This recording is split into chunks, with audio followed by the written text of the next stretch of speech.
beaucoup de personnes passent toute leur vie à mener des combats qu'ils ne devraient pas mener. Vous savez, on dit que pour être heureux, parfois, il faut avoir un bon entourage. Pour être heureux, il faut avoir de la richesse financière, de la richesse intellectuelle, de la notoriété. Ce que les gens oublient le plus souvent et la chose la plus importante pour être heureux, c'est de se sentir bien dans sa peau. C'est de s'aimer soi-même, c'est d'être heureux avec soi-même.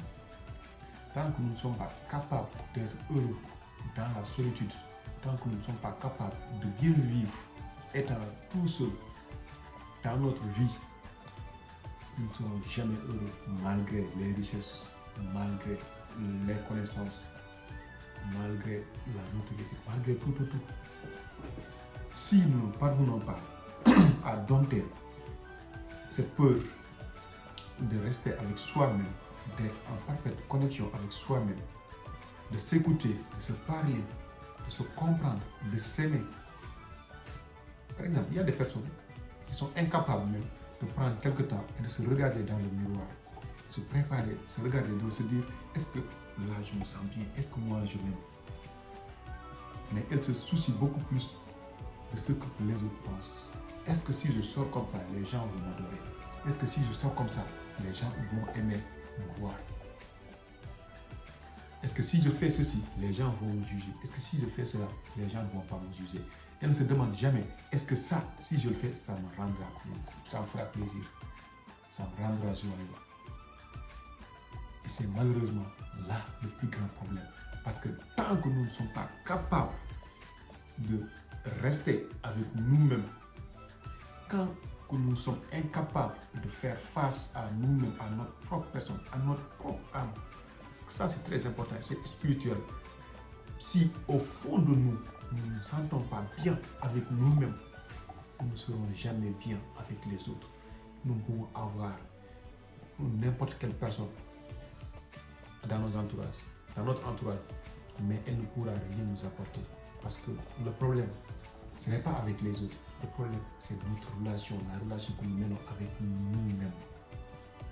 Et les personnes les plus heureuses ne sont pas les personnes les plus riches, forcément. Ce n'est pas les personnes les plus connues, forcément. Ce n'est pas les personnes les mieux entourées, forcément. Les personnes les plus heureuses, c'est les personnes qui se sentent très bien avec elles-mêmes, qui se sentent très en confiance, très à l'aise quand elles sont avec elles-mêmes, qui savent très bien communiquer avec leur propre âme. On ne peut pas vouloir être heureux tout en dépendant des autres. Genre, mon bonheur dépend de quelqu'un d'autre. Ce qui veut dire que je n'ai pas le contrôle sur mon bonheur. Je suis obligé d'aller faire des choses que je n'aime pas pour pouvoir faire plaisir à la personne à laquelle mon bonheur dépend. Ça, c'est catastrophique. Ça, c'est regrettable. Ça fait peur. Effectivement, ça doit faire peur. Parce que ce n'est pas une bonne chose. La meilleure et unique solution d'ailleurs d'être heureux et rester tranquille sans avoir peur de quoi que ce soit, c'est savoir être heureux avec soi-même. Quand on est heureux avec nous-mêmes, nul ne peut nous ôter notre bonheur. Comment être heureux avec soi-même?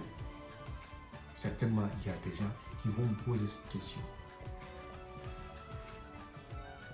La première façon d'être heureux avec soi-même, c'est de s'aimer, apprendre à s'aimer. Parce que quand on ne s'aime pas, on ne peut pas être heureux avec une chose qu'on n'aime pas.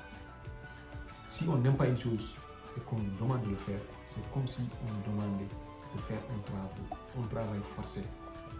Par exemple, dans un endroit où nous n'aimons pas fréquenter, par exemple la prison. Un prisonnier qu'on demande de travailler par force, qui travaille et en même temps on le bastonne, c'est très bien qu'il ne sera pas heureux dans ce qu'il fait. Sauf s'il aime bien être bastonné, bien sûr. Ça là, en ce moment, ce n'est plus du travail forcé, mais on lui sert ce qu'il veut. Donc, la meilleure manière d'être en phase avec soi-même pour avoir le bonheur, c'est avoir de l'amour pour soi-même. Je ne parle pas de l'estime de soi ni de la confiance en soi pour le moment. Ça, c'est ce qui doit suivre. Mais la base, c'est l'amour de soi. Et malheureusement, beaucoup de personnes ne s'aiment pas autant qu'elles aiment les autres. Beaucoup de personnes ne s'aiment pas autant qu'elles ne font pas d'efforts, autant d'efforts pour elles-mêmes qu'elles sont prêtes à faire pour d'autres. Je ne dis pas qu'il ne faut pas être bien avec les autres, mais je dis qu'il faut d'abord être bien avec soi pour pouvoir être bien avec les autres. Charité bien ordonnée commence par soi-même. C'est ce que nous avons l'habitude de dire. Si on n'est pas capable d'être heureux avec nous-mêmes, on ne pourra pas être heureux avec les autres. Et on ne pourra encore pire rendre heureux quelqu'un d'autre. Même si nous avons notre partenaire, si nous ne parvenons pas à nous satisfaire émotionnellement nous-mêmes, nous ne pourrons pas satisfaire émotionnellement notre partenaire. Ce qui fait que c'est la base. Après l'amour de soi, il y aura forcément l'estime de soi. Et qui dit l'estime de soi parle de la confiance en soi. Parce que sans estime de soi, il n'y a pas de confiance en soi. Et sans amour de soi, il n'y a pas d'estime de soi. C'est lié. C'est lié. Et le fait que ces choses-là soient liées montre réellement que l'amour de soi est la clé du bonheur. Pour être heureux, certes, avoir de l'argent, c'est très bien. Parce que moi, j'aime bien l'argent. Avoir un bon entourage, c'est très bien. Avoir de la notoriété, c'est très bien. Mais être sage, c'est très bien. Tout ça joue, tout ça contribue au bonheur de l'être humain. Mais il y a une chose qu'on pourrait prendre comme la clé de la porte, c'est l'amour de soi. Je le répète encore une fois. Sans amour de soi, nous ne pourrons rien réussir. Sans amour de soi, nous serons en perpétuelle quête de la validation de l'autrui. Il y a un inspecteur qui disait que lui, personnellement, il ne se sentait pas bien quand les choses ne dépendent pas de lui, quand il ne contrôle pas les choses. Et la meilleure manière de contrôler son bonheur, sa joie, ses plaisirs, c'est de contrôler la source de son bonheur. Et la source unique, irréprochable, incritiquable du bonheur réside dans nous. Sans nous, sans notre consentement, nous ne pouvons pas être heureux. Parce que quand je dis consentement, je dis que pour être heureux, il faudra d'abord accepter d'être heureux. C'est ça. Pour accepter d'être heureux, il faudra d'abord savoir que notre bonheur dépend de nous-mêmes. Et quand nous comprenons cela, nous pourrons œuvrer pour cela. Et quand on œuvre pour cela, on finira forcément par être heureux. Les gars, encore une fois, ce n'est pas parce que vous cherchez à être comblé que vous devez aller sucer les autres. Vous devez d'abord vous sucer vous-même. Là, vous saurez que quand vous êtes en parfaite harmonie avec vous-même, quand vous vous sentez très bien avec vous-même, rien ne peut vous empêcher d'être heureux. Je vous souhaite d'être heureux. Je vous remercie.